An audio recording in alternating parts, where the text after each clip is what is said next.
Bandera de Puerto Rico, Cuba, Colombia, Honduras, Dominicana, México, Ecuador, Venezuela, República Dominicana, Estados Unidos de América, Argentina, Venezuela, Puerto Rico, Costa Rica, República Dominicana, Panamá, Nicaragua, arriba que no aflojen los aplausos, Perú, Chile, todos transmitiendo ahora en vivo para todo América, Asia, Europa, África, Oceanía, felices, contentos. La gente entra con banderas, con los estandartes, orgullosos de cada país. Allá está el campeón del mundo, no podía faltar. Un saludo enorme, Dios te bendiga. Gracias por estar ahí. Buenos días, buenas tardes, buenas noches. Que Dios te bendiga. Y estamos muy felices de conectarnos. Decíamos recién que todos los que son parte de esta congregación, los que estamos aquí localmente y los que están en el resto del mundo, creen en esta visión transparente, con una contaduría que también es diáfana, que no hay nada oculto, porque lo que entra sale. Debido a tantas donaciones que hacemos y como tanto dinero es enviado al mundo, tenemos dos inspecciones, dos auditorías, mejor dicho, al año, para garantizar la transparencia de todo lo que entra, que todo lo que sale, todo lo que se bendice. Entonces, como somos una non-profit, uno puede decir, no queremos tener las auditorías, nosotros las solicitamos de manera adrede. Les pedimos que haya dos auditorías para que no haya nunca duda de las transparencias de cómo se manejan los fondos de River, para que siempre a través de los años tengamos la certeza, la seguridad que nuestra semilla es en buena tierra. Dios bendice al que da con alegría. Ahí termina nuestra responsabilidad. Pero si además le agregamos la responsabilidad de que es buena tierra, concienzuda, responsable, somos doblemente bendecidos. Y yo quería esperar este momento de estar conectados para volver a repasar que la cantidad de dinero que se ha podido enviar desde el 2020, que ya llevamos, ¿cuánto? Si está la placa por ahí, tenemos 46 millones, me parece, sí, 46 millones de dólares a todo el mundo. Esa es tu siembra, esa es tu semilla, gracias por sembrar. Alguien tiene que celebrar más que eso, es mucho. Creo que la mayoría de nosotros, si acaso todos, no hemos visto nunca 46 millones de dólares juntos. Pero esto ha sido el 2020, cuando no había dinero, cuando apenas podíamos sostenernos 2 meses, mes y medio para ser exactos, con el edificio cerrado, cuando empezó la cuarentena, la pandemia, y se nos ocurrió que era una falacia aguantar 1 mes y medio. Cuando hablo de aguantar era... no habíamos pagado todavía este edificio, ahora está completamente pago. Imagina que no vamos a estar mandando dinero al mundo si no está pago el edificio, está completamente pago. Pero en ese entonces no habíamos terminado de pagarle al banco por el arena. Nos aguantaba para pagar los salarios del personal de planta básico. Y lo que sentimos de corazón fue retirar todo el dinero del banco y empezar a comprar comida, con el riesgo de que el gobernador en ese entonces, el querido gobernador de California, amenazaba con meter preso a la gente que andaba por la calle, donde había muchísimas restricciones, pero dijimos, el hambre no espera. La gente estaba en su casa sin poder comer, los que trabajaban en carritos, los que tenían puestos de tacos, de lo que sea, no podían salir a trabajar. Entonces nos pusimos las máscaras y a salir a repartir comida y a gastarnos todo el dinero que había en el banco. Dijimos, vamos a morir con dignidad. Y si nos meten preso, vamos a ir a la cárcel con dignidad, diciendo, y nos metieron preso no por un crimen, sino por darle de comer a la gente. La cosa es que no nos metieron presos, pero cuando lo publicamos, porque desde el primer domingo de la pandemia salimos en vivo desde aquí, cuando lo publicamos y mostramos lo que hicimos, la gente empezó a decir, sí, yo quiero formar parte de eso. Y desde todo el mundo empezó a venir ofrenda. Entonces cuando vino más dinero, teníamos la tentación, ¿y si ahora guardamos? Pero dijimos, no, porque mientras que haya vasijas vacías, va a haber aceite. Así que, no guardemos, no guardemos. Y esto fue hasta el día de hoy, no se guarda dinero. Lo que entra se va. Resultado, 46 millones de dólares en menos de 5 años. Dios es fiel, ¿sí o no? Dios es fiel.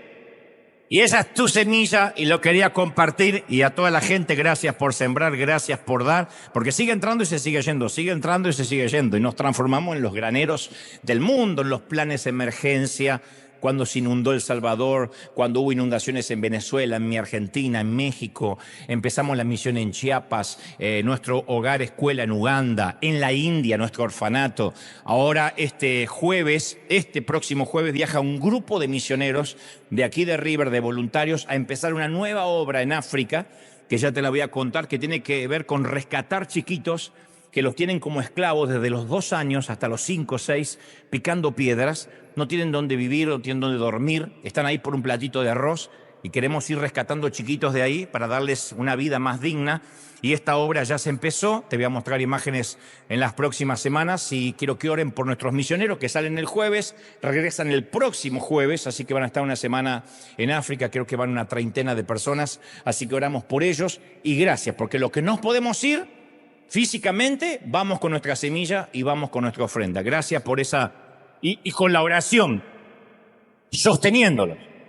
Bueno, y por mi parte acabo de venir como siempre, cada 8 días yo me voy, vivo medio año en Argentina y medio año acá, así que acabo de venir de 2 estados, 2 provincias de la Argentina que están esperando verse ahí en este pequeño vídeo. Se llama Jujuy y es bien el norte, casi pegado a Bolivia, y Tucumán, que es casi el centro del país, y estuvimos en estas 2 conferencias con lleno total, estaban vendidas hace meses, y fue maravilloso. Esto es Presidente Argentina, Jujuy y Tucumán.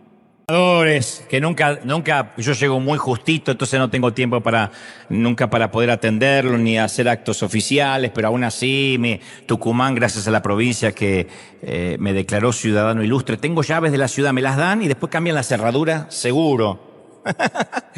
Pero gracias. Le mandamos un saludo a todos por la amabilidad, por la generosidad, por ser buenos anfitriones. Y bueno, dentro de 8 días de una semana voy a estar en Salta y Santiago del Estero, que son otras 2 hermosas provincias de mi Argentina. Pero ahora estamos aquí en California, en Anaheim, en la calle Broadway, para que Dios nos hable, nos bendiga. Gracias por prestarme tus oídos. Los que tengan celulares los ponemos en modo avión, tengan a bien para que no haya distracción, especialmente los que tienen ringtone donde aparece cantando Michael Jackson y distraen a todo el mundo.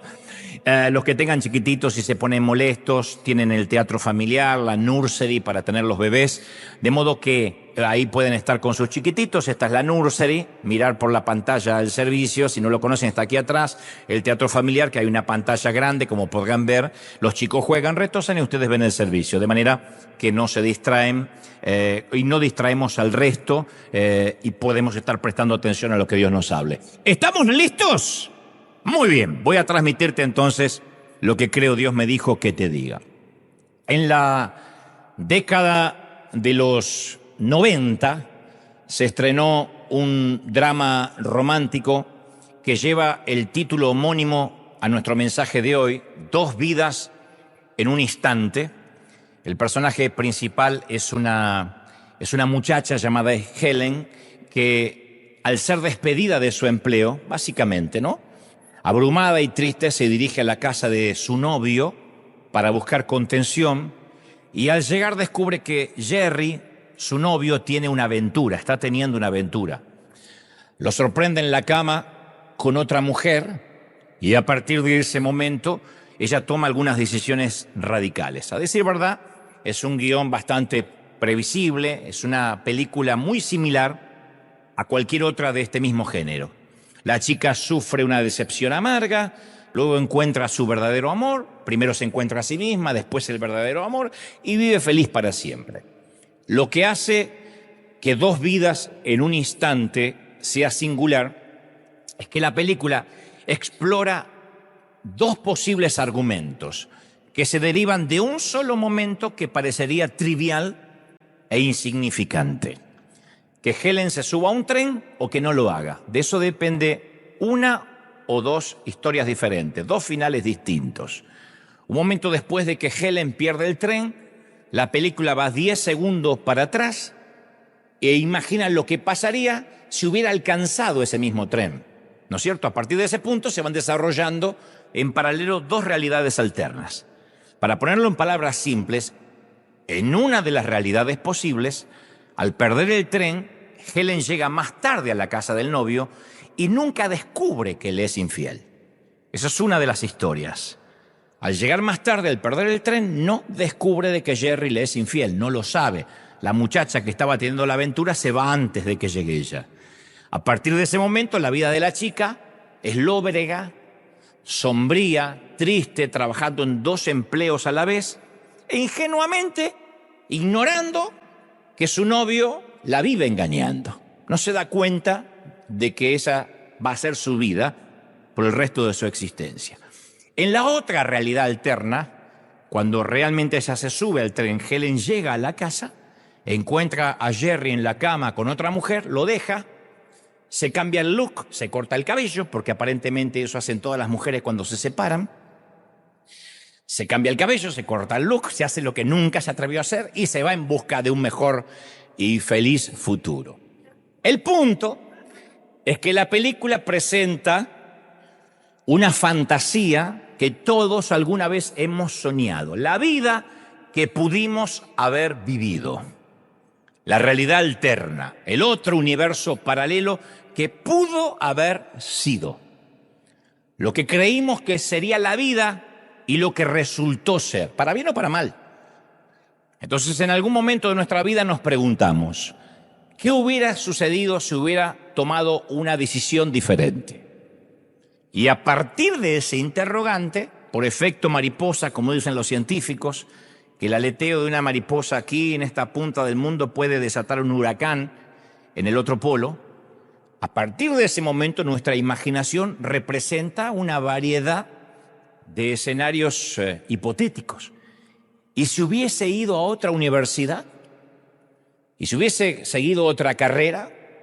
¿Y si hubiese escogido otra profesión, otro oficio? Y si yo hoy me dedicara a otra cosa, como digo siempre, el plomero se lamenta por no haber ido a la facultad de medicina.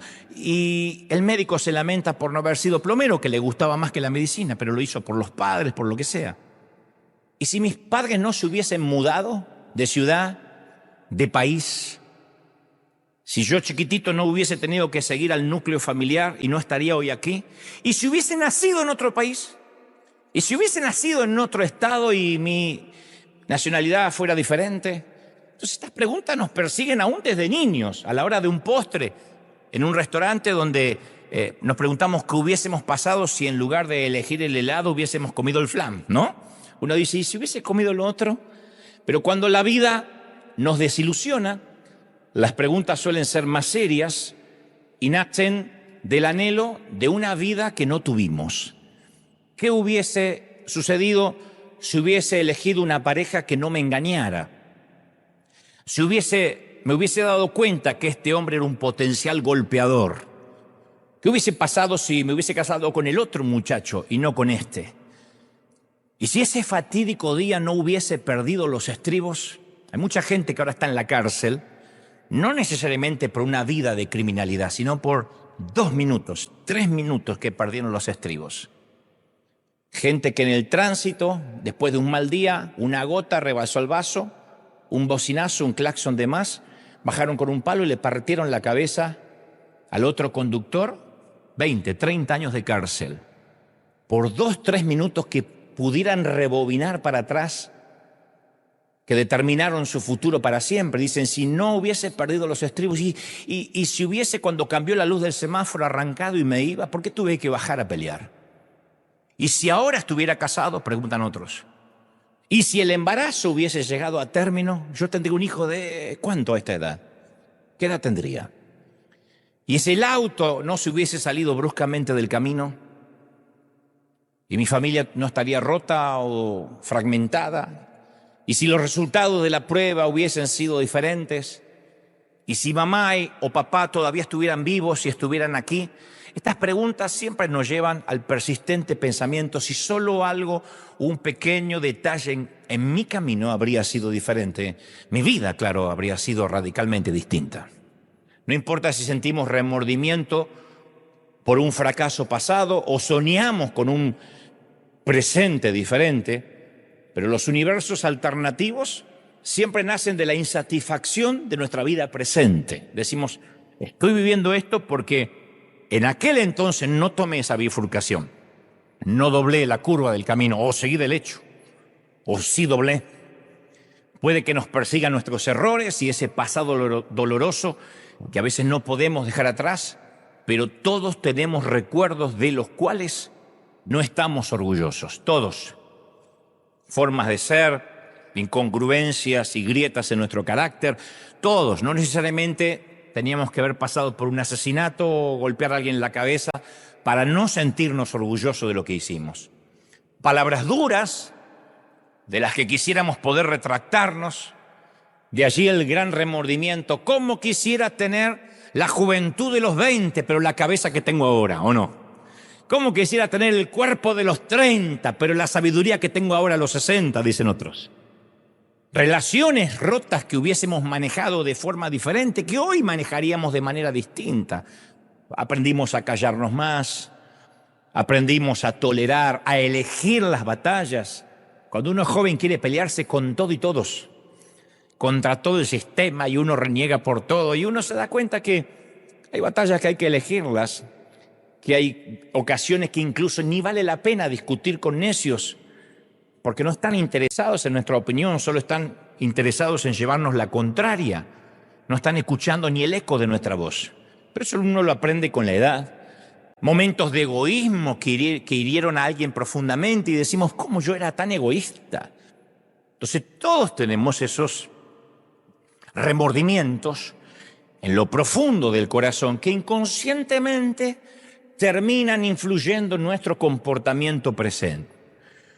Hace algunos años atrás, varios, yo conocí a un hombre que predicó gran parte de su vida. Él servía a la juventud, era carismático, buen líder, buen léxico, buena presentación, tenía buena pinta, como decimos en mi país. Y los adolescentes se le pegaban como a mosca, tenía un carisma innato. Y en cierta ocasión estábamos en un café y me confirmó o me confesó que estaba dispuesto a abandonar su misión, su ministerio. Y le dijo, yo ya no puedo vivir más una doble vida. Y yo pensé, cualquier cosa. Ahora, cuando me dijo doble vida, era obvio que cuando dijo doble vida, no era que por las noches se vestía de Batman y salía a combatir el crimen, obviamente, ¿no? Añadió y dijo, estoy harto de vivir en la vergüenza y la hipocresía de lo que hice en el pasado, no me lo puedo sacar. Y acto seguido me contó, primera vez que se lo contaba a alguien, que cuando era más joven había sido muy activo sexualmente y había dejado embarazada a una muchacha. Y que él estaba tan abrumado y asustado que la persuadió para abortar, lo consiguió. Y este era un secreto que había llevado con él durante décadas. No se lo había contado a nadie ni a sus padres y la culpa era atroz, insoportable. Y recuerdo que le pregunté, ¿y crees que Dios te perdonó? ¿O crees que todavía Él cuelga ese error sobre tu cabeza? Porque si te perdono, te perdono de todo. Pero en aquel momento entendí, en ese diálogo, que gran parte de lo que este muchacho hacía con su vida era una manera de compensar su pasado. Su motivación era compensar el error. Aunque su servicio era sincero, no era un hipócrita, su servicio era sincero, me consta, su motivación, su gasolina, era una combinación compleja de remordimiento y carga. Él pensaba, si yo ayudo a algunos jóvenes a evitar los errores que yo cometí, quizás pueda deshacerme de mi propia culpa y de mi vergüenza. O sea, él mismo estaba autocumpliendo una sentencia que se había autoimpuesto. Pero cuando Dios perdona, perdona, no te impone una sentencia a cumplir. No hay penitencias de parte de Dios. Las penitencias vienen de la religión organizada, no de parte de la gracia divina. No hay penitencias. Es gracia que nos libera de toda culpa y nos quita todo dolor y todo lo que hayamos hecho en el pasado. Él tenía la penitencia o se la había autoimpuesto. Y por esa razón parecía que el hombre nunca descansaba. Nada de lo que hacía era suficiente para intentar equilibrar su remordimiento. Y aunque era cristiano, su propia voz interna lo condenaba. Como que escuchaba una voz que le decía, no solo le quitaste la vida a un bebé, le arruinaste la vida a una muchacha, y ni siquiera ahora puedes ayudar a los demás jóvenes a que no lo hagan. Se sentía una culpa atroz. Ni hablar cuando en su grupo alguien cometía un error o dejaba embarazada a una muchacha como él, o había un aborto, él se sentía que fallaba otra vez. Entonces la carga de la culpa y el remordimiento era demasiado pesada. Entonces por eso quería abandonarlo todo. Dijo, yo ya no puedo más, soy un hipócrita. Y entonces cuando hablábamos, la charla terminó bien. Afortunada y por providencia de Dios no abandonó. Pero cuando hablábamos, fue la primera vez que me percaté que yo también cargaba mis propias sentencias. Autosentencias impuestas. Mucho de mis remordimientos le habían dado forma a mi ministerio, a muchas cosas en mi liderazgo, hasta en la manera de relacionarme. El motor era el remordimiento en mi caso. Puede que el remordimiento sea un motivador apropiado que nos conduzca al arrepentimiento. Primero el remordimiento y después, ¡puf!, nos dobla las rodillas y nos arrepentimos.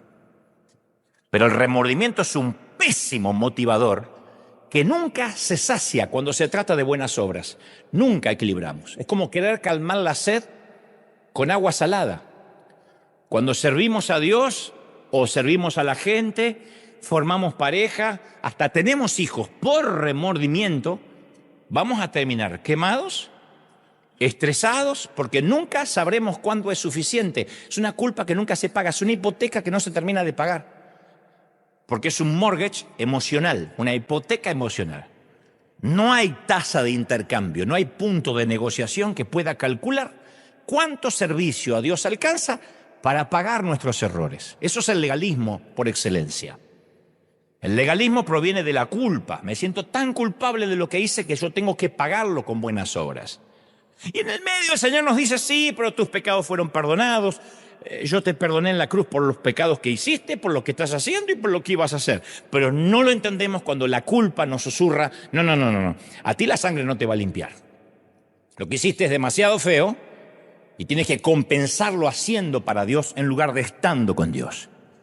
Eso es ver la vida de manera kármica, que todo es un karma, que todo se paga. Yo creo en la ley de la siembra y la cosecha, pero también creo que pecado que es confrontado con la sangre de Cristo, pecado que desaparece para siempre de nuestra vida y del cielo. Ahora, cuando uno vive la vida de manera karmática, uno dice, bueno, si me equivoqué, yo me merezco el horno de fuego. Y cuando la vida se nos pone un difícil, álgida, como a todo mundo, solemos pensar que esa es la retribución divina por nuestros pecados pasados. Aun cuando nuestros hijos cometen errores, en el fondo decimos, bueno, él no lo sabe, pero Dios sabe que yo era peor que él cuando era joven. Y entonces nos subimos a esa ruedita del hámster, ¿no? Que no nos lleva a ninguna parte, pero que a diario nos susurra, Dios no te va a bendecir hasta tanto compenses todo lo malo que hiciste en la vida. ¿Y cuánto hace falta? ¿Cuánta compensación falta para que nos sintamos libres? No existe tanta compensación. Por eso los fariseos cumplían 613 leyes y aún así no lograban agradar a Dios. Pero es que a veces tratamos de probar que somos dignos de la bendición por nuestra propia fuerza de voluntad. Y eso agota. Probarle a Dios que somos dignos de salvación agota, porque no somos dignos de salvación. Nacimos, fuimos creados en pecado, procreados en pecado, y por gracia y misericordia divina estamos aquí, no lo olvidemos. Es la gracia la que nos sostiene, la gracia la que nos trae aquí, y la gracia de que nos lleva hasta el cielo, ¿sí o no? Pero a veces concluimos que nuestros errores nos definen para siempre, y que nuestra única esperanza, ¿qué es? Y no volver a fallar. Mi única esperanza de que Dios me ame es que no vuelva a fallar. Imagínate si ese es el parámetro que sentimos cuando volvemos a fallar. Entonces esto puede desencadenar algo todavía peor, la pasividad. El darse por vencido como mi amigo. No, yo ya no lucho más, me dijo. Me cansé de ser hipócrita. Si no hubiese hablado conmigo y hubiese hablado con otro, quizá le decía, es cierto. Deja de servir a Dios, deja de tocar las cosas santas y arregla tu vida. Y en ese arreglo de la vida no vuelve más. Porque no puede arreglar solo su vida.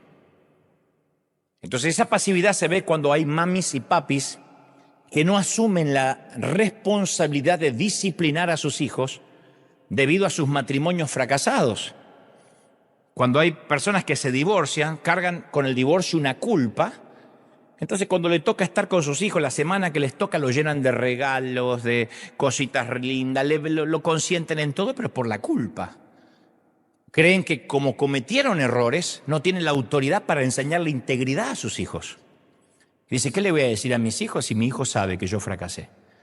Ni te cuento el causante del divorcio, si es que tuvo un tema de adulterio, lo que sea, siente que pierde toda autoridad para disciplinar a los hijos. Porque hay hijos que llevan la cuenta, dicen, ¿qué me vienes a decir si yo te vi? Sí, pero eso no te quita tu responsabilidad como hijo y mi responsabilidad como padre. Que yo me haya equivocado como padre no me quita la autoridad para disciplinarte y enseñarte integridad. Ya bastante con un bobo que se equivocó para que tener otro bobo en la familia. Entonces, el remordimiento a veces enmudece a ciertos padres, los entumece, no les permite hablar. Mamis o mamás que tuvieron un fracaso matrimonial terminan siendo amigas de sus hijas porque no se sienten con autoridad para ser madre.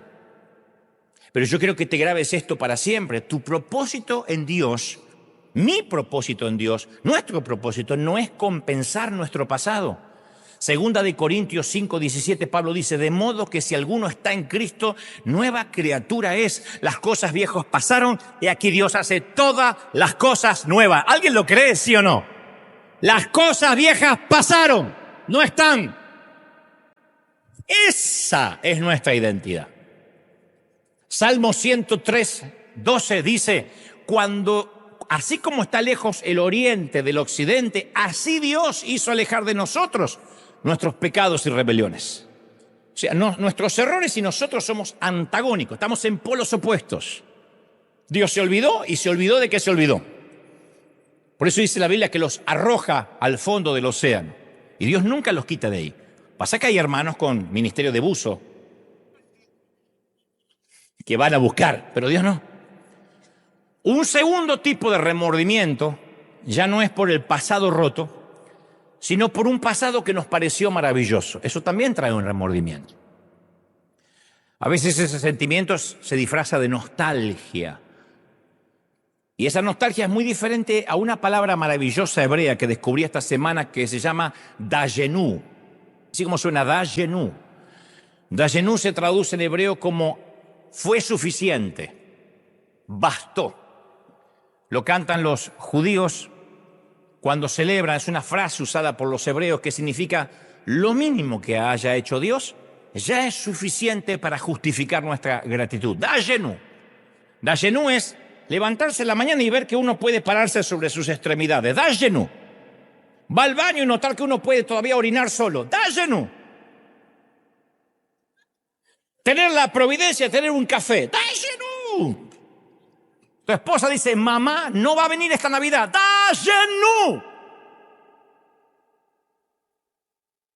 Israel siempre proclamaba Dayenu porque recordaba cómo los había librado de Egipto. El Salmo 136:10 dice, nos sacó con mano fuerte porque para siempre es su misericordia. Está lleno de salmos así. Eso es un Dayenu. Estamos felices que tenemos vida. Lo mínimo es suficiente gratificación. Pero luego en el desierto se le fue el Dayenu a los israelitas y le vino la nostalgia. Y empezaron a recordar el cuadro del pasado, pero de manera diferente, ya no con agradecimiento. Éxodo 16:2 dice que dijeron, y toda la congregación de los hijos de Israel murmuraron contra Moisés mientras dijeron, ojalá hubiésemos muerto por la mano de Jehová en la tierra de Egipto, porque ahí nos sentábamos frente a las ollas de carne, comíamos hasta saciarnos. Se cree, dicen los teólogos, que era carne argentina y por eso tanta nostalgia. No hubiesen hecho eso por una pupusa ni por burritos. Nos sentamos junto a las ollas de carne argentina, pero nos sacaste, Moisés, a este desierto para que muramos. Eso no es un Dayenu. En su nostalgia pensaron que la esclavitud de Egipto era preferible, o la anteponían a la libertad en el desierto con Dios. Y en vez de notar que ya no eran esclavos, que eran libres, recordaban con nostalgia las ollas de carne que comían en Egipto, el ajo y las cebollas. Y eso nos suele pasar a menudo. Editamos nuestros recuerdos del pasado y nos quedamos solo con las cosas buenas. Así hacían nuestros abuelos. Está bien, es un recurso neurológico editar las partes malas y quedarse con las buenas para no sufrir. El problema es cuando nos empezamos a creer que el pasado todo fue cosas buenas. Porque el pasado de Egipto, de Israel en Egipto, no era comer carne en la mañana, cebolla al mediodía, a la noche ravioles, no era eso, era van a pagar con su sangre, sus hijos, sus nietos, sus bisnietos van a ser esclavos. A cambio le damos comida, pero ¿qué es la comida cuando pierdes la libertad? Serían felices los presos que comen todos los días. Pero a veces nosotros editamos el pasado para que todo nos parezca bueno y después ya ni son recuerdos de los recuerdos. Recuerdo de los recuerdos y romantizamos ese pasado dorado cuando nuestros cuerpos eran más aptos. Yo a tu edad dormía 1 hora cada mes. Recordamos cuando nuestro amor era más puro, cuando la iglesia era más santa, antes no había tanto pecado, cantamos aquellos viejos signos. Mentira, aquella santa congregación de nuestra infancia estaba infestada de chisme y de pecado, igual que ahora. No, pero me acuerdo que éramos una congregación pequeña y nos amábamos y se chusmeaban también.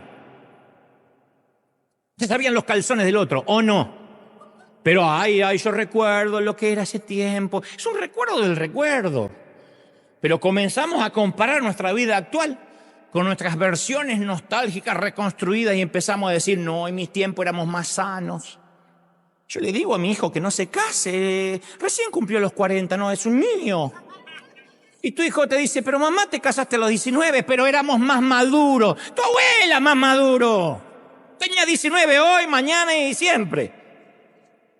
Éramos más santos. Otra mentira, pecábamos menos por falta de recursos, nada más. Porque ni encontrábamos la pornografía, ni sabíamos cómo pecar. Eso nos hacía más santos, pero nuestras intenciones eran iguales a las de nuestros hijos. Lo que pasa es que ellos tienen más recursos. Entonces, para resumir, el remordimiento por un pasado roto nos hace querer olvidarlo y compensarlo. El remordimiento por un pasado maravilloso nos hace querer revivirlo. Y en ambas situaciones nos quitan del presente, que es el único capital que tenemos. Y eso también pasa en nuestra vida espiritual. Leemos versículos como Apocalipsis 2:4. Pero tengo contra ti que has dejado tu primer amor. Han usado muchos ministros este episodio bíblico como para decir hay que volver a los tiempos antiguos. No. Pensamos que Dios está diciendo vuelve a aquel pasado donde memorizabas la Biblia, donde vivías hablando en lenguas, donde vivías en una nube. No, lo que el Señor está señalando es cómo habían perdido de vista el primer amor en medio de las buenas obras. Que en algún punto su servicio a Dios superó su amor por Dios al cual sirven. ¿Hace sentido? Su amor por las buenas obras superaron al amor por Dios. Pero Dios nunca dice que ama nuestra versión pasada más que la actual. Él nos llama a amarlo y al verdadero amor en el presente. Al viejo y primer amor, pero en el presente. Pero a veces los remordimientos de un pasado feo o un pasado hermoso en su defecto no nos dejan ver la obra que Dios está haciendo hoy, Dayenu, la obra que Dios está haciendo hoy. Entonces, fijar nuestros ojos en imágenes congeladas en el pasado del cual huimos o de un futuro hacia el cual corremos produce parálisis, porque nunca estamos viviendo hoy ni agradecidos por lo que Dios nos da hoy. Nos terminamos perdiendo la belleza de la gracia presente. Ya sea, insisto, lamentándonos por el pasado o añorando el pasado hermoso. Nos perdemos el hoy. Todo lo que hoy por gracia tenemos, los que vivimos en la Unión Americana, los que vivimos en los Estados Unidos, mucho más agradecidos deberíamos estar que los que están en América Latina, porque mínimamente tenemos seguridad comparado con tantos países nuestros. Tenemos oportunidades que nuestros hermanos de la región no van a soñar en su vida. Entonces no tenemos el derecho ni siquiera a tener una mala cara. Y tú podrías decir, sí, pero la vida no me trató bien y tengo una enfermedad. Aún así, si estás aquí y entendiendo lo que estoy diciendo, da lleno por tu cerebro. Gloria a Dios que podemos entender, ¿o no? Pero hay un remordimiento más, que es más abrumador que los anteriores. Es difícil de identificar este tercer remordimiento. Uno es, insisto, repasando, el remordimiento por el pasado doloroso, del cual nos avergüenza. Otro es el remordimiento por el pasado hermoso, que quisiéramos revivir. Y el tercero es el remordimiento que yo le llamo el remordimiento de la fantasía. Los remordimientos del pasado, rotos o hermosos, dorados, aunque estén distorsionados en nuestra mente, tienen que ver con eventos reales. Pero los remordimientos de la fantasía son imaginarios. Es cuando en la vida sentimos que creemos que deberíamos estar viviendo otra vida, otra cosa. Como que nos merecemos otra vida. Es imaginaria, pero creemos que nos merecemos esa otra vida. La madre estresada piensa, oh, si yo tuviera más tiempo con mis hijos, yo sé que serían más obedientes, pero tengo que salir a trabajar, por eso no los puedo educar bien. Dame más tiempo y voy a ser una buena madre. Mi vida sería diferente si yo no tuviera tantas premuras económicas. Otra dama piensa, bueno, si yo perdiera algunas libritas, algunos kilitos, yo sé que mi estima estaría mucho más sana y estaría más segura de mí misma y por eso compartiría más el evangelio. O sea, las libras no le permiten testificar. Otro dice, no, a ver, si yo estuviese casado, yo sé que todo sería mucho más fácil para mí. No sería tentado, tendría a alguien que esté en mi equipo. Otro dice, no, yo no puedo ser santo porque no soy viudo. Si yo fuera viudo, o si yo fuera soltero todavía, sería una vida más fácil para mí. Entonces los remordimientos de la fantasía crecen en las semillas de lo que vemos a nuestro alrededor. Se alimentan de la comparación. A mí me sorprende mucho la gente que tiene esas vidas de fantasía. Yo digo, ¿y por qué? Y encima las redes sociales no ayudan en nada. Porque siempre vemos gente que nos muestra una vida que nosotros parece que nunca vamos a tener. Te estás comiendo tu humilde pupusa, tu sencillo taquito, y tu amiga en Pinterest te muestra fotos de sus comidas orgánicas y exóticas. Entonces a ti apenas te alcanzó el día para comer de parado en un carrito, un burrito así, seguir trabajando, y esta empezó a las 7 de la mañana con hierbas al vapor.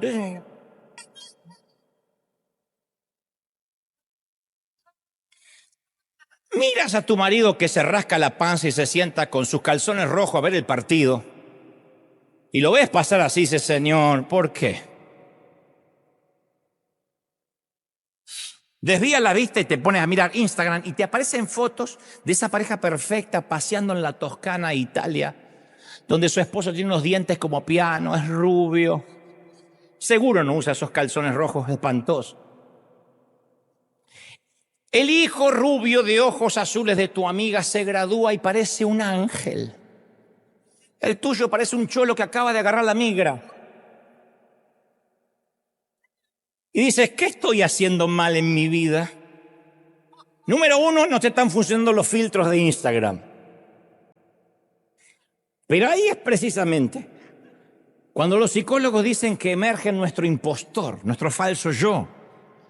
La persona que creemos ser, pero que en el fondo sabemos que no somos. Y ahí vivimos la realidad alterna, la otra vida de fantasía. Porque en realidad ese impostor que todos tenemos vive manteniendo nuestra fachada para asegurarnos que nadie vea nuestro verdadero yo. Y la fuerza de empuje, la energía o la gasolina es nuestro temor a ser descubiertos.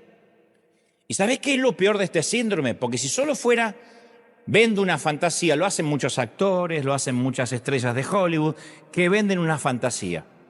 No digo que está bien, pero no sería del todo nocivo. Lo peor de esto es que primero comenzamos mostrando una fachada a los demás. Es verdad, nadie pone una foto en las redes cuando recién se levanta, con los ojos hinchados, con los pelos parados, sentado en el trono blanco. Nadie va a poner, bueno, algunos sí, pero la mayoría no. Le hacemos creer a los demás que somos lo que en realidad no somos. Hasta ahí hasta puedo entenderlo. Hay algo de hedonismo, de esteticismo, de hedonismo y de un montón de cosas que tienen que ver con esto es lo que quiero mostrar. Pero en segundo lugar, nosotros terminamos comprando lo que vendemos. Y en un momento creemos que somos eso. Nos creemos que somos lo que no somos. Pero lo tercero, que es aún peor, empezamos a creer que Dios mismo también ama a ese impostor. Por eso hay tanto fingimiento en la iglesia. Porque armamos una figura de consumo público y después creemos que Dios también ama a esa figura de consumo público. Por eso hay tanta gente que puede mantener una doble vida, ministrar, predicar, porque cree que Dios ama a ese impostor en lugar de la persona real, y Dios nunca va a bendecir una mala construcción. Ese impostor es el que trata de compensar, de ocultar el pasado. Si podemos mostrarle al mundo lo bien que me va ahora, nadie se va a dar cuenta de mi pasado roto. Entonces podemos vivir tratando de fingir que logramos más de lo que logramos en realidad. Y hacemos todo lo que sea necesario para vivir la vida que creemos que nos merecemos, aunque tengamos que fingirlo. Hay gente que finge ser espiritual. No porque sea un hipócrita, satánico, diabólico, porque como no puede ser espiritual, lo finge. Como no puede llorar, hace que llora. Como nunca sintió el fuego de Dios, dice que lo siente. Lo hace porque no se quiere quedar fuera. La tragedia de todo esto es que nunca vamos a alcanzar esa vida que soñamos, porque la que tenemos es imaginaria. Y Dios no bendice vidas imaginarias. ¿Cómo sabemos si vivimos a la sombra de nuestro impostor? Y bueno, algo práctico, esto no es psicológico, ni mucho menos, ni científico, pero yo me di cuenta que uno de los síntomas que puede mostrarnos que vivimos fingiendo es cuando usamos mucho la frase "a estas alturas". A estas alturas yo ya tendría que haber recibido el aumento hace rato, dando la impresión de que si no recibí el aumento o la promoción es culpa del sistema. Yo a estas alturas ya me lo merezco. A estas alturas, mira lo que te digo, tendría que estar casada y con 4 hijos. Está soltera la flaca, pero tendría que estar casada con 4 hijos. A estas alturas yo ya debería tener mi propia casa. A estas alturas yo ya no tendría que estar luchando más con ese pecado ni con esa debilidad. Y la conclusión es que mi verdad impostora es mucho mejor. Entonces yo te voy a preguntar algo. ¿Quién dice que a estas alturas ya deberíamos vivir otra vida? ¿Quién? Porque la única persona que compara nuestro verdadero yo con nuestro yo imaginario somos nosotros mismos. Nosotros mismos nos subimos la vara. ¿Quién nos dice dónde deberíamos estar ahora? A estas alturas yo ya tendría que ser legal. ¿Quién lo dice? ¿Quién establece nuestra línea de crecimiento? ¿Quién creó la curva de crecimiento con la cual nos comparamos? ¿Quién? ¿Cómo sabemos que estamos en el fondo del percentil? ¿Cómo sabemos que estamos enanos porque ya deberíamos estar crecidos? ¿Quién? ¿Dios nos dice eso? No, señor, la mayoría de las veces no. Dios sabe que estamos en un proceso de crecimiento y sabe cuánto podemos asimilar y cuánto tiene que procesarnos según el carácter y la estructura emocional de cada quien. Nosotros nos autoimponemos la frase, y a estas alturas, ¿quién? Hay un versículo escondido detrás de la magistral declaración de Pablo, esa de olvidar lo que queda atrás y proseguir a la meta, de Filipenses 3:16, que dice, y en todo caso, vivamos de acuerdo con lo que ya hemos alcanzado. Vivamos de acuerdo con lo que ya hemos alcanzado. Daje nu. En todo caso, esto es lo que alcancé. Dios nunca nos compara con lo que soñamos ser. Que ese ser soñado no existe y además Dios no lo conoce. Dios rechaza nuestro maquillaje. Dios no tolera nuestras cirugías. Dios, hablando metafóricamente, Dios no tolera nuestras fajas reductoras de grasa y andamos así a contar la realidad. Dios sabe que no somos eso. Dios sabe que no somos eso. Podemos meter la panza. Está bien, para que no nos vean la panza los demás. Pero Dios no nos dice, wow, mirá, Gabriel, se le fue la panza, ¿eh? Dios sabe que llegamos a casa y liberan a Willy. Dios sabe. ¿O no? ¿Por qué? Porque Dios conoce lo verdadero y lo auténtico. Entonces cuando le decimos, Señor, perdóname por no ser quien tú esperas que yo sea, Dios nos responde, ¿en comparación con quién? ¿A las alturas de quién no estás? ¿Con quién te estás comparando? Entonces quiero que nos grabemos esto, el lugar en el cual nos encontramos ahora, la situación en la cual estamos ahora, independientemente de la edad cronológica, es precisamente donde Dios quiere encontrarse con nosotros y darnos su gracia. ¿Lo recibimos? Es profundo, ¿eh? Nunca Dios nos compara con nuestro yo imaginario, nunca. En todo caso nos compara con Cristo. Él no dice, tienes que crecer como ese yo imaginario que muestras en Instagram. Él dice, tenemos que crecer conforme a la estatura de la plenitud de Cristo. Y Él sabe que solo para crecer como Cristo es a través de la gracia del Espíritu Santo. No hay otra manera, no hay otra forma. Esa es nuestra medida. Bueno, hasta aquí hemos braceado por aguas profundas. Y hemos aprendido que los remordimientos nos mantienen o atrapados en el pasado o encadenados a una versión ficticia de nosotros mismos. Pero yo quiero volver al ejemplo de la película Dos vidas en un instante, porque hay otras maneras de vivir una doble vida o intentar tener dos vidas paralelas. Una más.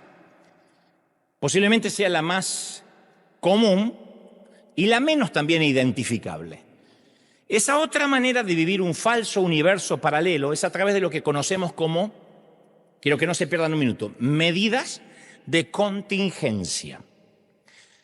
Las medidas de contingencia son los llamados plan B. Consisten en hacer las gestiones necesarias para anticipar las variables que pueden afectar el plan A o el plan original. Aquí en River tenemos planes de contingencia. Un equipo electrógeno por si se apaga la luz, se corta, hay un corte general. Tenemos planes de contingencia para salir por las salidas, valga la redundancia, por las puertas de emergencia en el caso de un infortunio. O sea, si el escenario original cambia, el plan adopta lo que se llama medidas de contingencia. No está mal intrínsecamente en sí mismo. Los eventos al aire libre, que dependen del buen clima, tienen fechas alternativas en caso de lluvia. Las escuelas tienen planes de cierre en caso de incendio o una alarma de cualquier otra cosa. Los grupos de turistas tienen lugares de reunión, puntos de encuentro en el caso de que alguien se separe del grupo. Accionan, no reaccionan. Si alguien se pierde, acuérdese que nos encontramos en la plaza. Las contingencias son partes de la vida diaria. No todo sale como lo planificado muy temprano por la mañana. Sé que están pensando, ¿y hay algo de malo en eso? ¿Hay algo malo en tener un plan B? ¿No denota eso responsabilidad? Sí, exacto, es responsabilidad. Los planes de contingencia, insisto, no son malos en sí mismos. Pero sutilmente puede que en lugar de que vivamos una sola vida, siempre estemos pensando en esa segunda versión de la vida.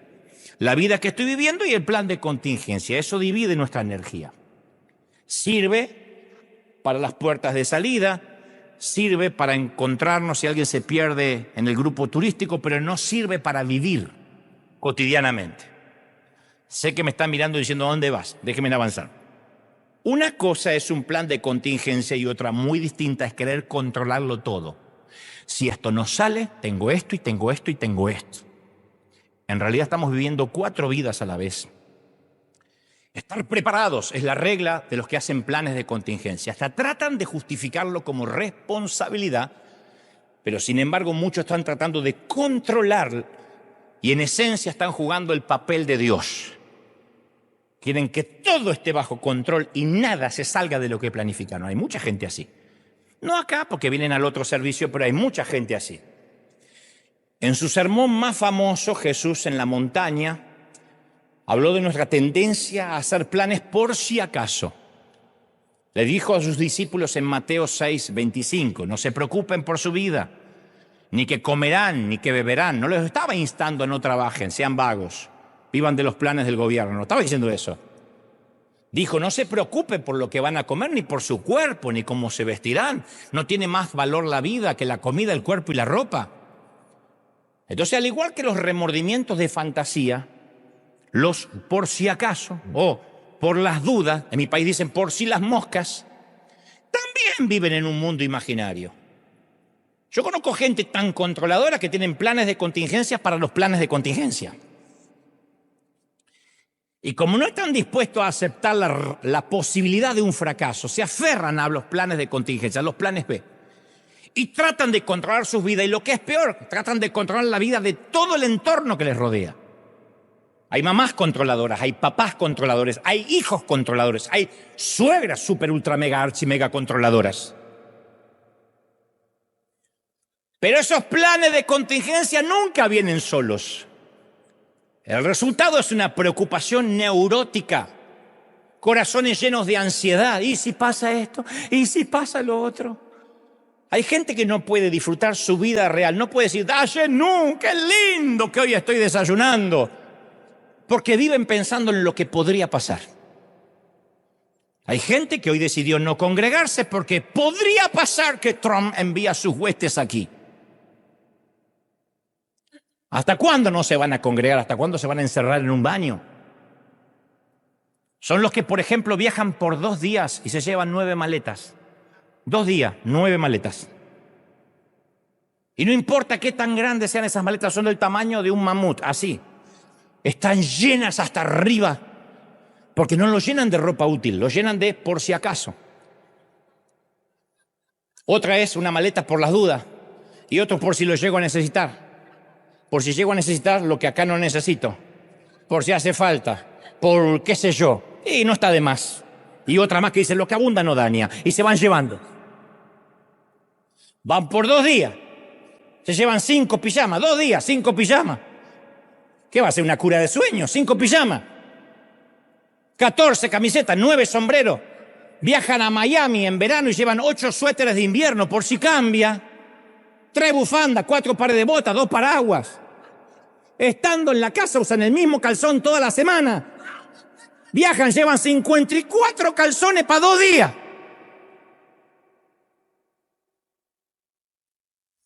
Dicho sea de paso, cuando regresan con las 9 maletas, tampoco les cierran ninguna porque trae más cosas de las que llevan. Y otra vez, por si acaso o por si las moscas, les roban la gratitud de la gracia de Dios de estar vivo en el presente. No se puede tener planes de contingencia para todo. Entonces, cuando imaginan cómo la vida podría irse a la deriva o salirse de sus cauces, tratan de cubrir todos los frentes manteniendo el control. Y eso desgasta, eso agota. No tenemos el control de nuestra vida, no lo tenemos. ¿De verdad tenemos que recordar otra vez la pandemia para darnos cuenta que no tenemos ni el control de nuestra salud? Gente que iba al gimnasio todos los días se murió porque no podía respirar. No tenemos el control de nuestra vida. Por mucho que nos afanemos, no podemos agregar 1 hora a nuestra existencia, dijo Jesús. Por cierto, aunque este síndrome no es patrimonio de una raza en particular, hay que reconocer que esto de planes de contingencia es una costumbre muy gringa. Pero a veces a los que vivimos acá se nos va pegando de a poquito. El americano, el anglo promedio, siempre está preparado para todo. En sus garajes tienen de todo, menos el auto que lo estacionan afuera. Tienen latas de conserva, bidones de agua para sobrevivir a una nueva pandemia, a un tsunami, a un terremoto, a un huracán, a un tornado, a una invasión china, rusa o alienígena. Ellos están preparados para todo. Hasta tienen arma en el caso de tener que matar a algún zombie. Ellos tienen arma. Este pánico se vio con claridad durante el principio de la cuarentena. Hagamos memoria. Apenas los noticieros hablaron de los cierres, desapareció el papel higiénico de los mercados. Hasta el día de hoy es un misterio. Se llevaban el papel higiénico como si fueran máscaras de oxígeno. Yo creo que pensaron, si vienen los jinetes del apocalipsis, que nos encuentran sentados en el baño. No sé. Los estantes de los papeles higiénicos estaban vacíos. Yo vi a una mujer ocultar 2 rollos de papel como si ocultara barriles de petróleo, así, se los llevaba así. Gente inteligente, llenas de miedo, sucumbiendo al pánico de comprar artículos por si acaso. Las tiendas tuvieron que poner reglas estrictas de 1 paquete por cliente. Recordatorias de que compre solo lo necesario, porque no era una orden que bajaba desde las Naciones Unidas, compre lo necesario. Entonces, amontonar está basado en el miedo. ¿Qué tal si se me acaba? ¿Qué tal si no tengo lo suficiente? Si fuese así, Dios nos hubiese dado 4 pulmones, 3 corazones, 2 próstatas. ¿Tenés problema con la próstata? No, ya empecé a usar la segunda, a estrenar.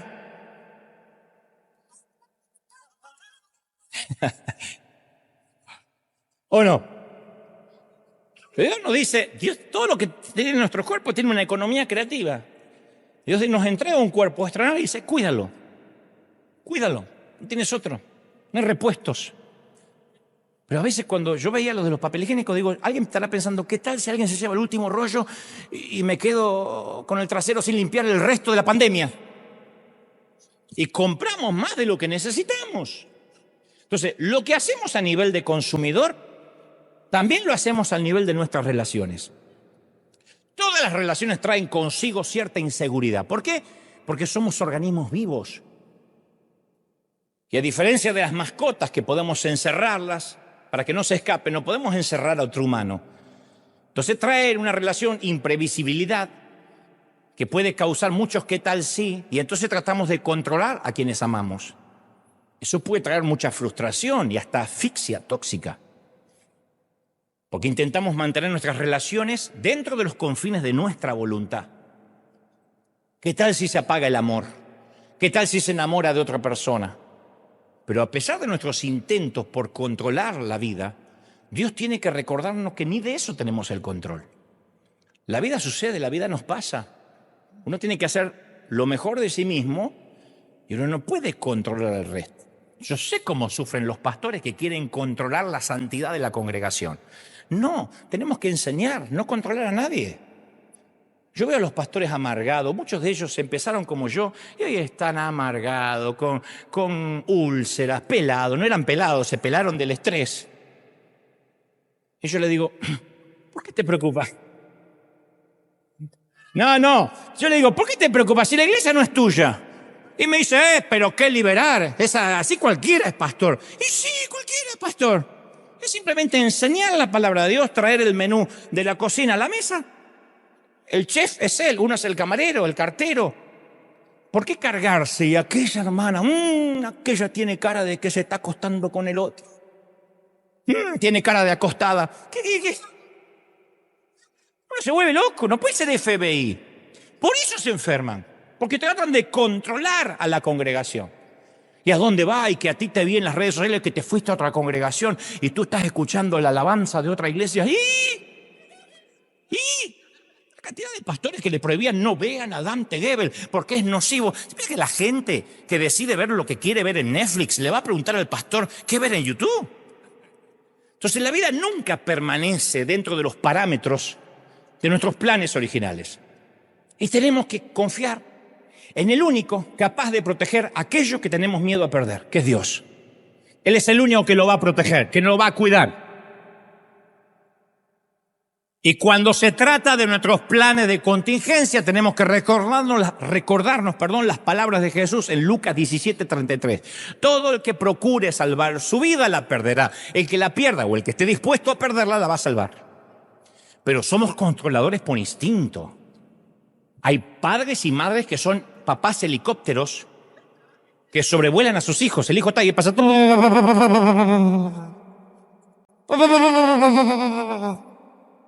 observando los detalles mínimos para asegurarse que todo salga como ellos quieren que salga.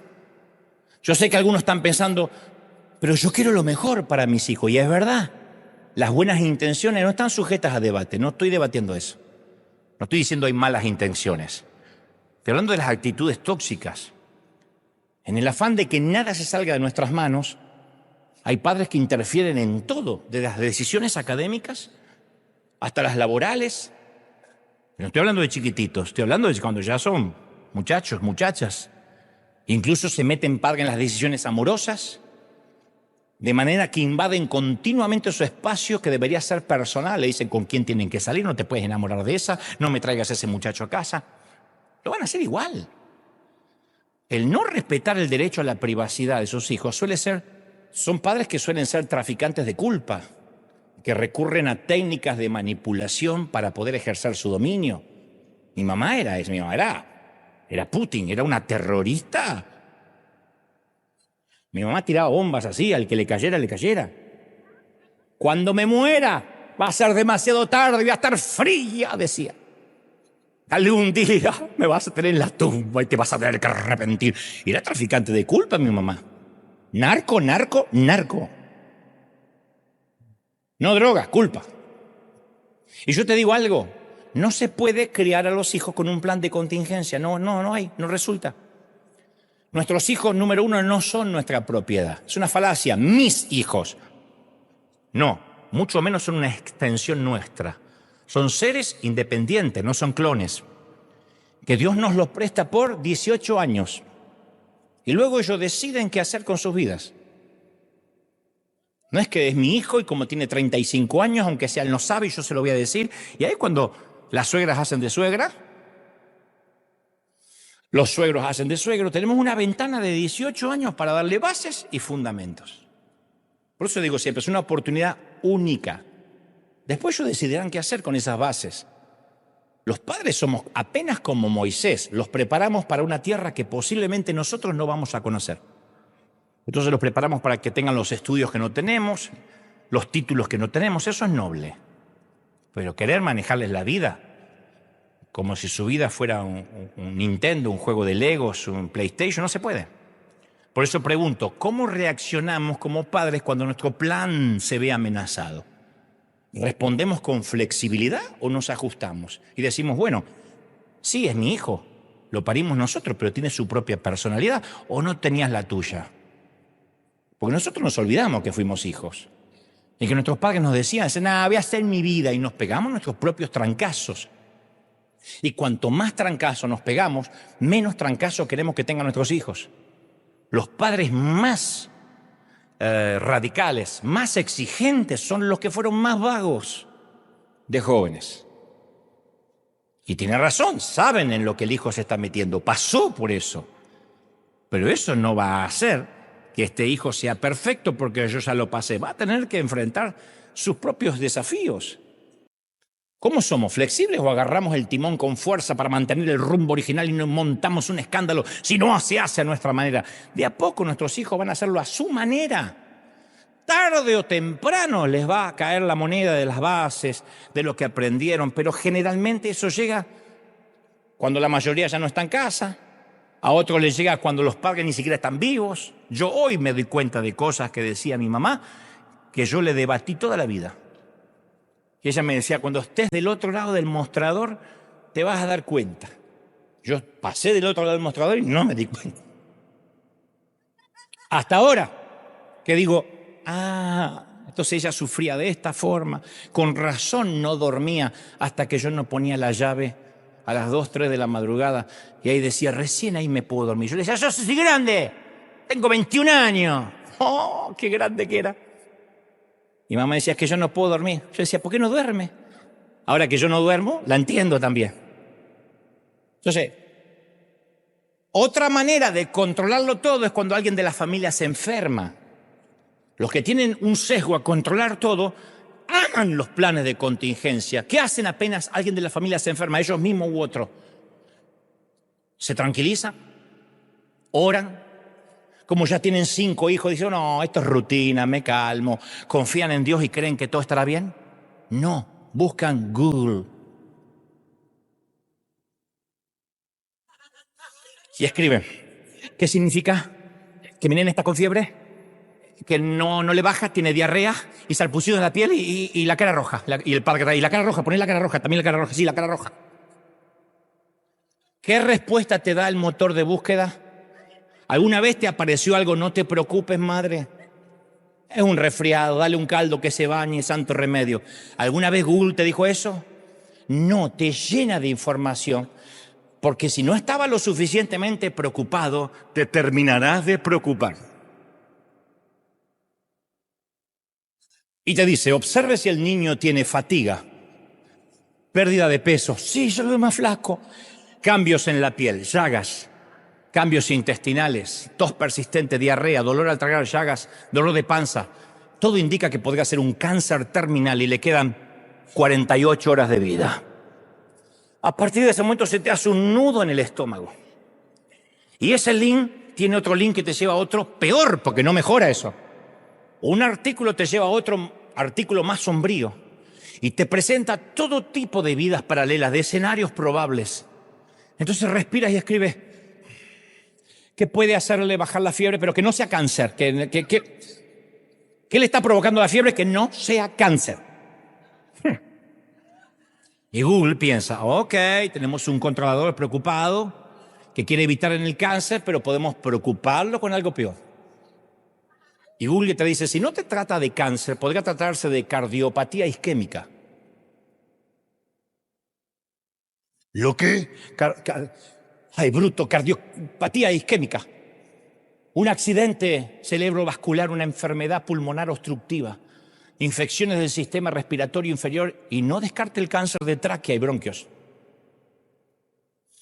Más clics haces, más te abrumas por la cantidad de información que tienes y tu imaginación empieza a correr desbocada porque ahora tienes más escenarios tenebrosos que considerar de los que tenías al principio. Y con cada nuevo universo tienes más por si acaso y por las dudas de lo que jamás creíste que ibas a tener. Eso no lo tenían nuestros abuelos. A lo mejor tuvimos cáncer y no nos enteramos. Yo ponía con la boca así. Ya se te va a ir, decía papá, ponete hielo. Y a lo mejor no supe si era papera, muela. Nunca me enteré. En un mes se me deshinchó. Andaba como Kiko así. Y un día... ¿Te pensás que mi papá se preocupó? No llevaba al perro a la veterinaria, me lo iba a llevar al hijo al hospital. No se preocupaba. Hasta que das con una página que dice, es posible que la fiebre baje con una dosis apropiada de acetaminofén. Y ahí sientes alivio. Ay, bueno, porque recuerdas que tienes una cajita de esa droga en la nevera. Pero vas al link de efectos colaterales del acetaminofén. Que dice, este medicamento podría causar una desaceleración e interrupción de la respiración que podría provocar la muerte. La tasa de la mortalidad del Tylenol es 8,7%. No está comprobado, pero no descarte el cáncer.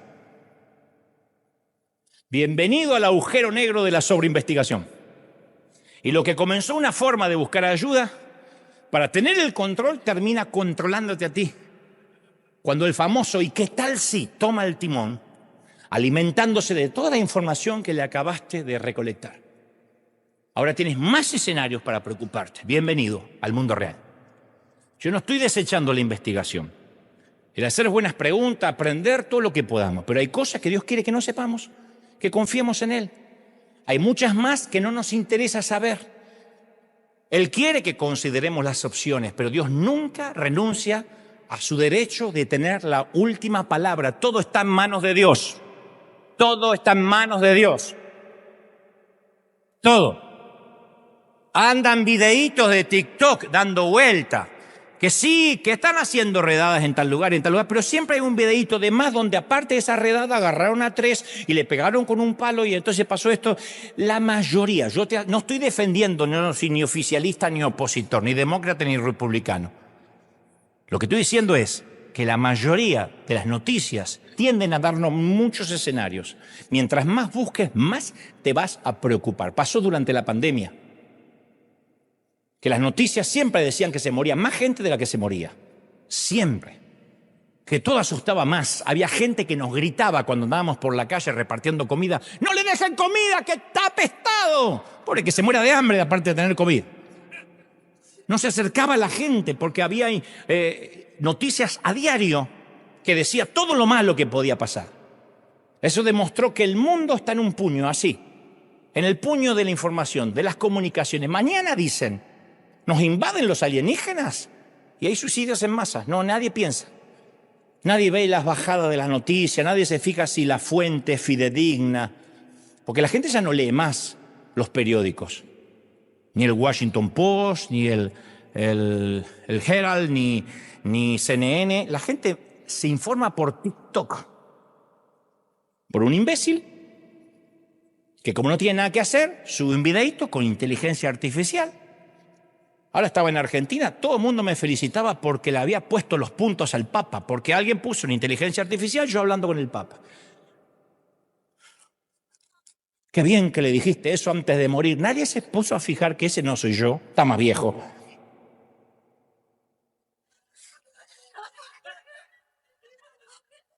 La gente quiere cualquier cosa. Agarran mi voz, la ponen en tal cosa. ¡Ay, lo que dijo! Nadie se fue. A ver si esto es verdad. Así. Lo vi en TikTok. Lo dijeron. ¿Dónde? En internet. ¿Quién lo dijo en internet? El mismo que te dice que tu hijo por una fiebre tiene cáncer, es el mismo que te dice que mañana mismo van a entrar en tu casa al escuadrón SWAT y van a matar a toda tu familia porque eso es lo que está haciendo Trump.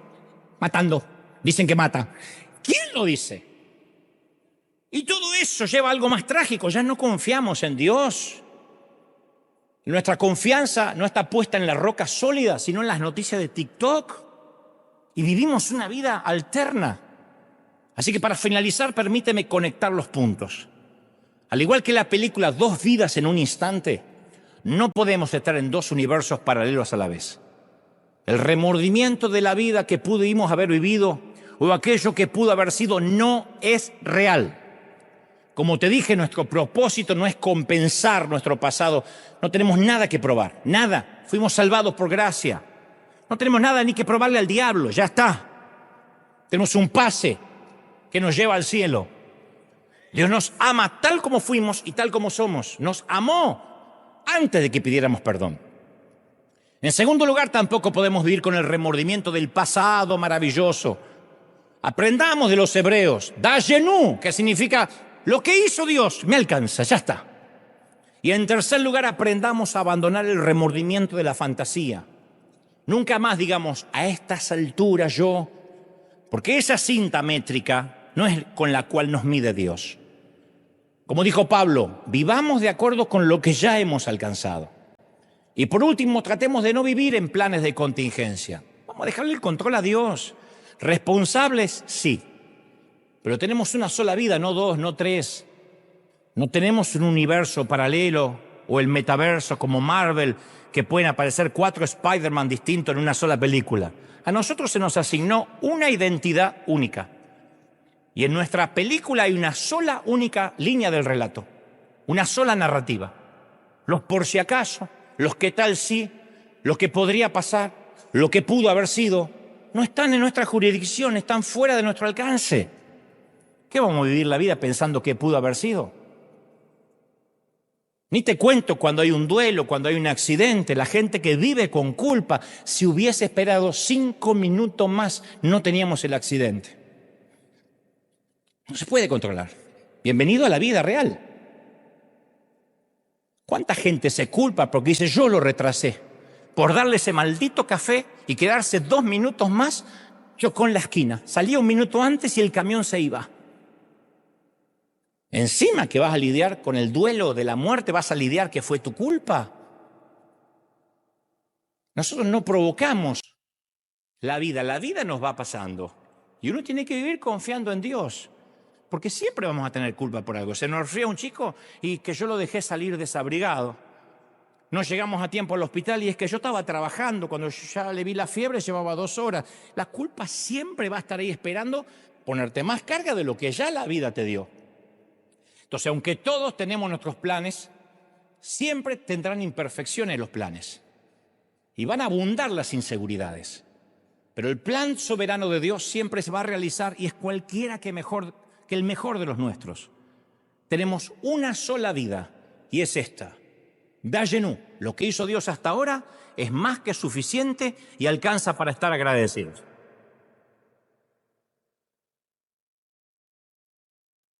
Vamos a darle un aplauso grande al Señor que ha hablado esta mañana. ¡Bendito sea Dios! ¡Ha hablado el Señor! ¿Lo crees? Dayenu. ¡Dayenu! ¡Dayenu! ¡Basta, Señor! ¡Basta con lo que nos has dado! ¡Dayenu! Dale un aplauso grande si crees que Dios habló, si crees que la presencia de Dios está hoy. ¡Bendito eres! ¡Wow! Recibimos esta palabra, Señor. Si puedes levantar tus manos conmigo al cielo, Señor, gracias por esta mañana aquí, por este día maravilloso. Este es el día que tú has hecho y nos estamos alegrando y gozando en ti.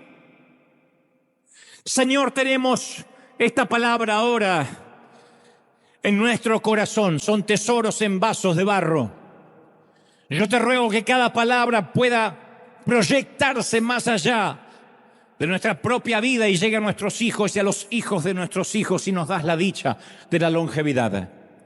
Bendícenos para que cada mañana nos levantemos con un espíritu de agradecimiento y lleguemos a la cama con cansancio, pero mucho más agradecimiento todavía. Que aprendamos a ver la vida como es la vida que tenemos. Hicimos lo que pudimos. Y aún muchos tomamos decisiones, pero creímos que en aquel entonces era una buena idea. Y tú bendices lo auténtico. Si creímos que era una buena idea, es autenticidad. Algunos tomaron decisiones de jovencitos, errores, pecaron, se equivocaron, pero eras eso. Ni siquiera tu cerebro se había desarrollado lo suficiente. No te ofendas, pero ni siquiera nuestro cerebro cuando somos jovencitos o adolescentes está en su plenitud. Siguen creciendo las vías neuronales y esa neurogénesis hasta que se transforma en un cerebro adulto nos hace cometer cosas que no sabemos, responsabilidades que no sabemos que vamos a asumir, consecuencias que no calculamos. Pero aún así su gracia es abundante y así como cuando ves a tu niño caerse porque intenta caminar, lo sigues amando. Y cuando ves a tu niño adolescente haciendo boberías, lo sigues amando. Y cuando se hace grande y se equivoca más grande, lo sigues amando. Y aun cuando tu hijo con 60 años viene a llorar, tú le dices, sí, hijo, le tocas el cabello y lo ves como un niño porque lo sigues amando. ¿Cuánto más nuestro Padre? Que ve nuestros errores. No digas a estas alturas yo. No, a estas alturas estamos viviendo lo que teníamos que vivir. Hoy tenemos la vida que nos merecemos. Hoy tenemos la cara que nos merecemos, hoy tenemos el carácter que Dios ha logrado formar y hasta donde hemos llegado. Mal o bien, hasta aquí llegamos. Y esto que somos se lo ponemos en las manos de Dios y decimos, Señor, esta es mi vida. Nunca es tarde, nunca es tarde. Si puedes hacer algo con mi vida, hazlo ahora. Señor, toma mi nada y úsame. Oh, bendito eres. Todos los que puedan orar conmigo, oren y digan, Señor, entrego mi vida y mi corazón. Los que quieren recibir al Señor en su corazón, los que dicen, te recibo en mi vida, y están orando y haciendo esta oración aquí en el arena o en sus hogares, permitan que el Espíritu Santo traiga convicción de pecado. Qué diferente que es el remordimiento. Es convicción para arrepentirse y que esos pecados desaparezcan de la faz de la tierra, desaparezcan de nuestra mente y de la mente de Dios. He aquí yo hago nuevas todas las cosas. No traigáis a memoria las cosas pasadas. Tú no eres, yo no soy el resultado de nuestro ayer. Somos lo que hoy somos por gracia divina. Somos los que seremos en Él, en su mano providente.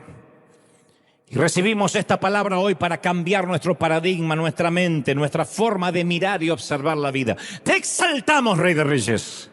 Te adoramos y ponemos nuestra vida en esta línea del relato a tu disposición. Los que están llorando, las lágrimas, deja que purguen por última vez esas decisiones pasadas erróneas que te pesaban sobre ti. Ya no son tuyas, suéltalas. Esto no es tu jurisdicción.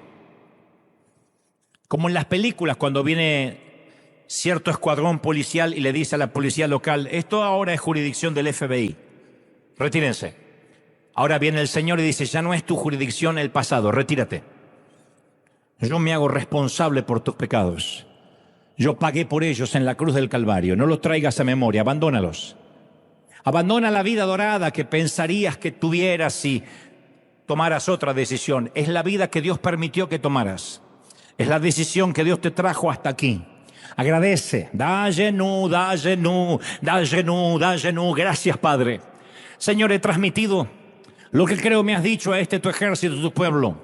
Gracias, porque sé que esta palabra no volverá vacía y tu Espíritu Santo llega donde yo no puedo llegar, que es el corazón, que es lo profundo, que es el ser, la esencia.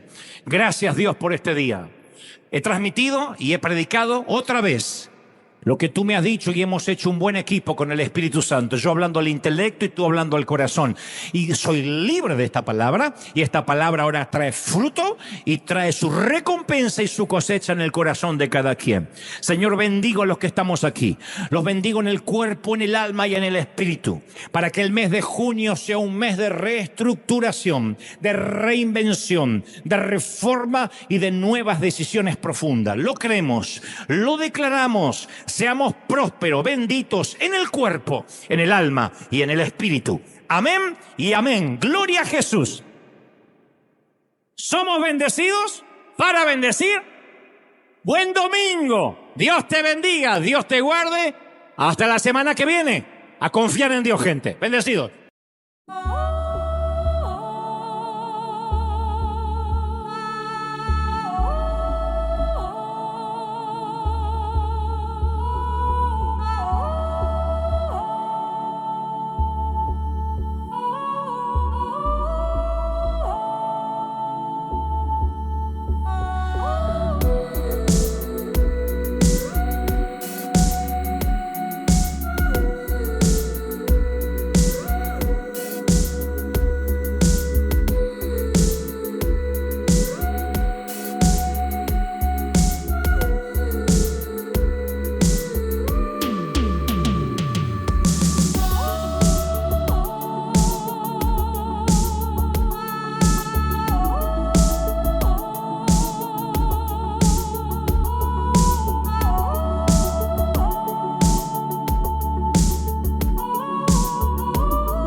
It's the ultimate ride. So join us to Kermit Sewer Slide. Oh hey oh,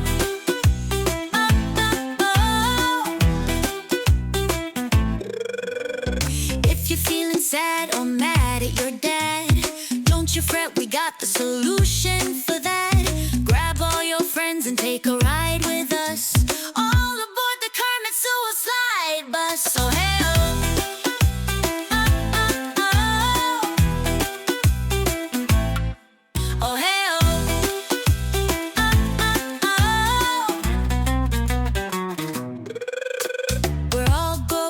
Kermit Sewer Slide.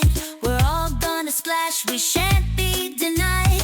Nothing Nothing quite beats it, it's the ultimate ride. So join us to Kermit Sewer Slide. Oh, hey, oh.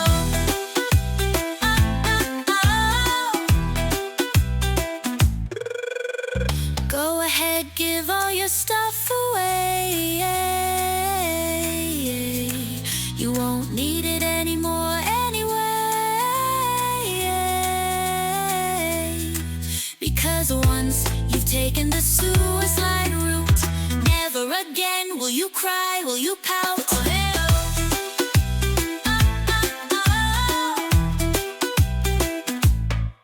Oh, hey, oh.